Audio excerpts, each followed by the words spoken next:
Gander Farms YouTube channel. For those who've been here before, appreciate you still watching. If you haven't subscribed, please subscribe. As you saw just a second ago, I am interseeding our fall pastures. I've done this for about 3 years now with wheat and this year turnips.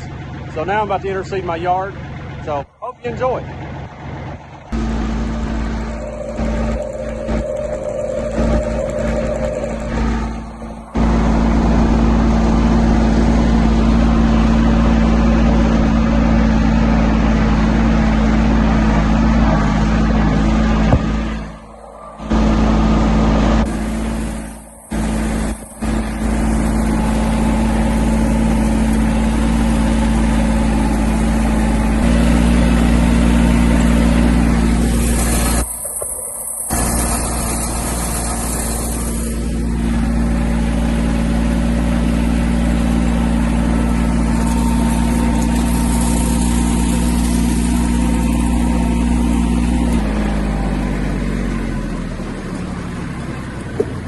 Made the hens and the rooster very happy. So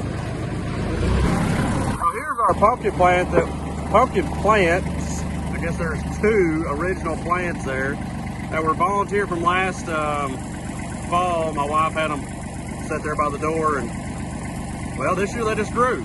So now we have 7 pumpkins that we didn't really plan on, but I hadn't killed them, so we just kind of left them there. That strip right there of yellowish leaves or lighter green, that is that's from fertilize. I've burnt the top of those with some of that Miracle Grow fertilize. Right there, the water and feed. There's the wife and the baby. And then we put up this little herb garden right here. I don't know what it all has in it. That is the wife's garden.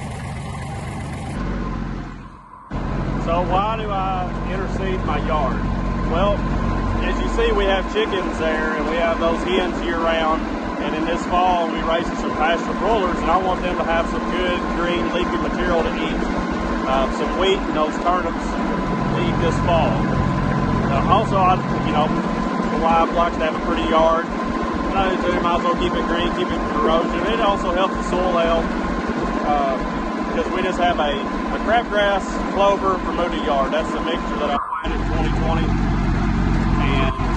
With the pastures, it's kind of the same thing. I want my sheep and soon to be a couple steers we're going to feed out. I want them to have some leafy greens to eat during the winter time where I don't have to feed as much hay, and I do think the interseed, if you invest your money in that and it does come up, it's a lot better than hay because hay is expensive.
Are you okay? That's good.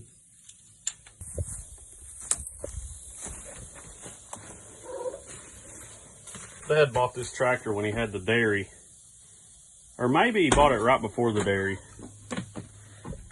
But anyway, he used it on the dairy. It's an 825 Belarus. I believe it's a 90 model. I have a love for this tractor, especially if it'll start.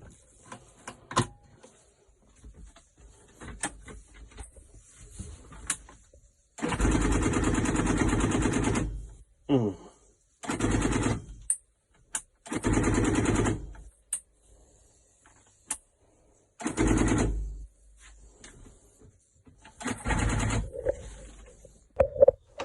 Belarus wouldn't start, so we go find something else.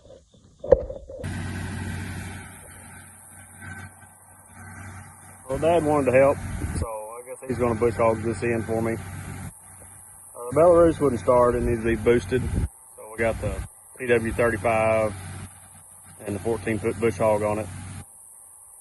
He helped me load the wheat into the little spreader earlier today. So I guess he's going to bush hog, and I guess almost yard. So I guess why we're clipping this, just need to mention that. You know, preferably I wish I could have grazed this heavier this summer and we wouldn't have all these seed heads. But we're about to get 2 steers to come in and graze this winter to feed out to eat. And I really don't want the seed heads in their eyes because I don't have a way to work cattle, so if they get bad eyes, it's going to be a problem. Excuse me. And I want to be able to incorporate that wheat in, so I guess we're going to cover it up with grass. It's not ideal. I wish this was grazed lower, and then I could have came in here with a no-till drill and drilled that wheat. But this will beat nothing.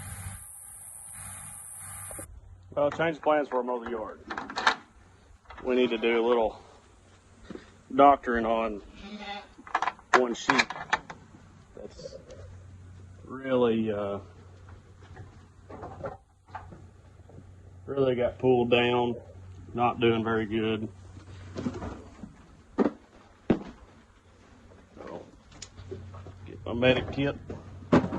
These right here, these horse feed buckets, I call them horse feed buckets. I feel like a lot of people use them with horses. They work really good. That thing hangs on my Ranger. It can hang inside the stock trailer. It can hang on a fence. It's just a good catch-all for all your stuff. Now we may have to doctor more than just this one's foot. Now feet is not the only issue this one has.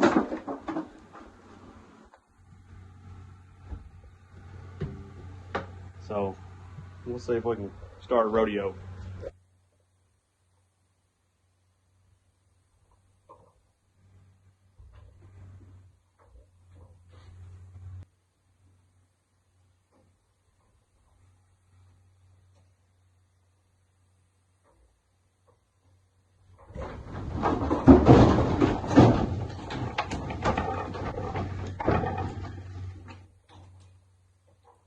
It's really pulled down. I don't know what all the issues are. I'll give her some shots. Try to make her feel better.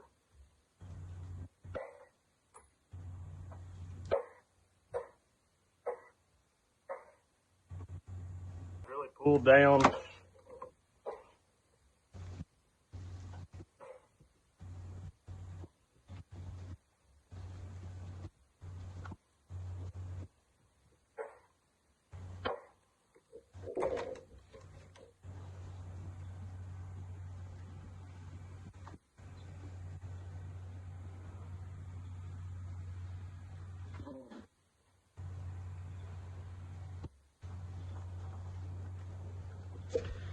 I don't deworm these on a schedule because I try to follow Greg Judy that use these cottons.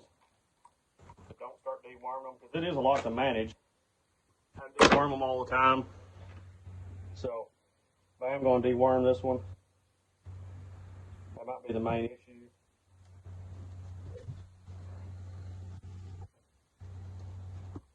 I'm going to lay her on her rear end.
Yeah, it's good.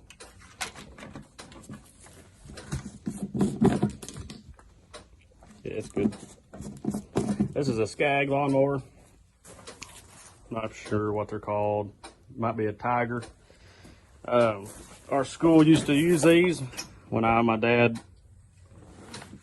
before my dad retired after cancer, before he came back, he was kind of over maintenance, and this was his favorite mower that he had the mowing crews use. So he purchased these with the school. They didn't like them after he left, and they were old. So then they went to the farm sale, and then we ended up, family bought them. My uncle bought this one from the farm sale, then I bought it from him, and I've got another one over there for parts. These are good lawnmowers. Let's see if we can get this started. Where do I put you?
I hope you enjoyed our video today. I'm gonna wrap it up here and just show you the yard. I have to say that the chickens are probably the best thing we've done for our yard. Now, I don't put a lot of focus on the yard because I could care less. I feel like mowing the grass and keeping a pretty yard is a waste when we could be feeding it to something. So the chickens grazing the yard has been awesome. It's definitely picked up the fertility of the soil. They've spread out seed and started some of that Bermuda grass back. It's made a big difference. They've really improved that. So if you want to improve your yard and you can raise chickens where you live out in the country, then I would definitely do it. Just move them every day like we do, and it seems to work. So with that, I hope you enjoyed it. Please like, subscribe, share with your friends, and click that bell and turn on those notifications. Keep making every toe push.